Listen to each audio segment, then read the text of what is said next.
सर्वांना जय भीम जय Maharashtra. India unlimited in digital news चॅनलमध्ये सगळ्यांचं स्वागत आहे. तर आज मुख्यतः अभिवादन करावाचं दिन आहे. जे अभिवादन कोणाला करायचं तर महामानव विश्वभूषण परमपूज्य डॉक्टर बाबासाहेब आंबेडकरांना, ज्यांनी मनुस्मृती जाळली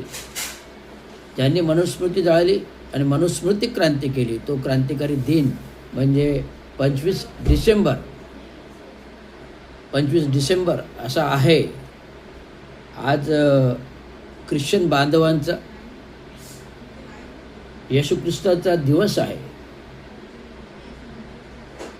ज्या येशू ख्रिस्ताने, ज्या संताने या भारतभूमीत जन्म घेतला, अशा या भारतभूमीतच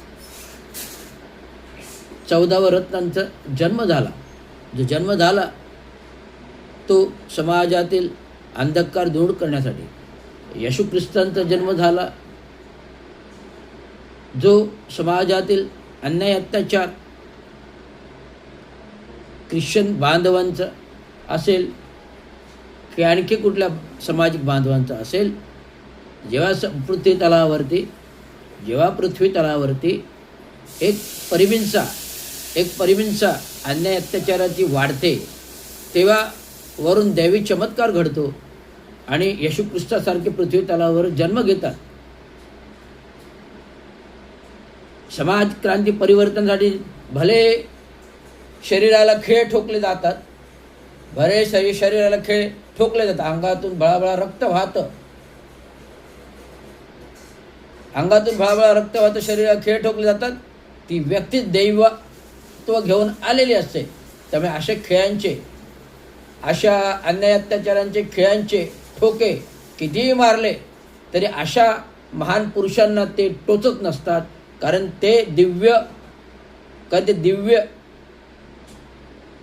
प्रकाशमान घेऊन आलेले असतात, दिव्य आशीर्वाद घेऊन आलेले असतात. ज्यांना भूतलावरील अन्याय अत्याचार मिटवायचा आहे, त्याच्यातलेच एक महामानव विश्वभूषण परमपूज्य डॉक्टर बाबासाहेब आंबेडकर आहेत, ज्यांनी भूतलावरील दलितांवरील अन्याय अत्याचार मिटवण्यासाठी स्वतः लहानपणापासून चटके भोगत आले. जे वर्गाच्या बाहेर राहून अस्पृश्यता सोचलं, शिक्षण घेतलं, ते आज जगाच्या पाठीवर महान विख्याते महापुरुष झाले आणि एक विदेशातून भल्या मोठ्या डिग्र्या प्राप्त करून आज महामानव झाले आणि समाजाला एक क्रांती दिली, समाजाला एक उत्क्रांती दिली आणि भारत देशाला प्रगतीसाठी घटना आणि संविधान दिलं, लोकशाही दिली, घटना दिले. अशा महामानवांनी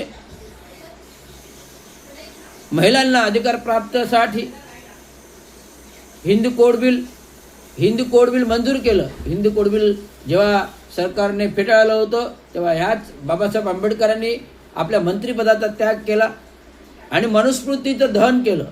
जे दहन केलं ते 25 डिसेंबर रोजी केलं. 25 डिसेंबर रोजी. त्यामुळे ह्या मानवाला कोटी कोटी प्रणाम. अनेक उदाहरणं आहेत, अनेक गोष्टी आहेत. आज आपण जगाच्या पाठीवरती ज्या डॉक्टर बाबासाहेब आंबेडकरांना समाजाची समता बंधुता घडवण्यासाठी, न्याय हक्काचे, अन्याय अत्याचार, बलात्कार आणि अस्पृश्यता मिटवण्यासाठी स्वतःच्या मुलांना गमवावं लागलं. प्रचंड गरिबी हालाकीच्या परिस्थितीमधून औषधोपचाराला पैसे नव्हते. अशा परिस्थितीत आपल्या 4 मुलांना गमवावं लागलं डॉक्टर बाबासाहेब आंबेडकरांना. आणि जी महान माता, जिने आपल्या पतिदेवाच्या क्रांतीसाठी आणि पतिदेवाच्या शिक्षणाच्या क्रांतीसाठी, आपल्या त्या महान नेत्याच्या घडवण्यासाठी आपल्या पोटच्या गोळ्याची पर्वा केली नाही, अशा रमाबाई आंबेडकर, ज्या महामानवांसाठी एक स्त्रीशक्ती, एक दैवी शक्ती अशी पाठबळ होती. त्या म्हणून तर आज बाबासाहेब घडले आणि बाबासाहेब घडल्यामुळे संविधान घडलं. संविधान घडल्यामुळे घटना घडल्यामुळे लोकशाही घडलं आणि लोकशाहीचे सरकार घडलं. आणि आज आम्ही हे भोगत आहोत. हे सत्ताकारण भोगत, परंतु आज या वर्तमान स्थितीमध्ये पृथ्वी तळावर या बाबासाहेब आंबेडकरांच्या तत्वांचा, मार्गदर्शनाचा पूर्णतः विस्फोट चालू आहे. केवळ आपण बाबासाहेब हे आपल्या उत्सवासाठी मर्यादा ठेवलेल्या आहे. 14 डिसेंबर 6 डिसेंबर 14 डिसेंबर 6 डिसेंबर अशा विविध आणि आता मनुस्मृती अशा विविध फंक्शनच्या फक्त शुभेच्छा देतो.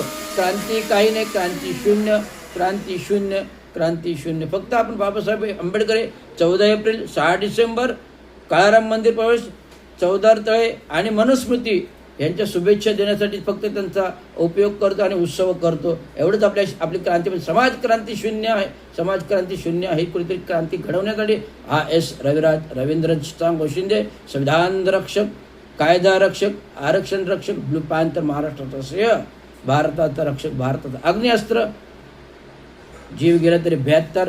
परंतु बाबासाहेब आंबेडकरांचा अपमान करण्याचं कधी दर अनादर करणाऱ्यांचं सोडणार नाही एवढं सांगतो. एक दिवस माझा असेल, एक दिवस माझा असेल, एक दिवस माझा असेल, ती मी क्रांती घडवेल आणि अशा लोकांना थेट जेलची हवा दाखवेल एवढंच सांगू शकतो. धन्यवाद. जय महाराज.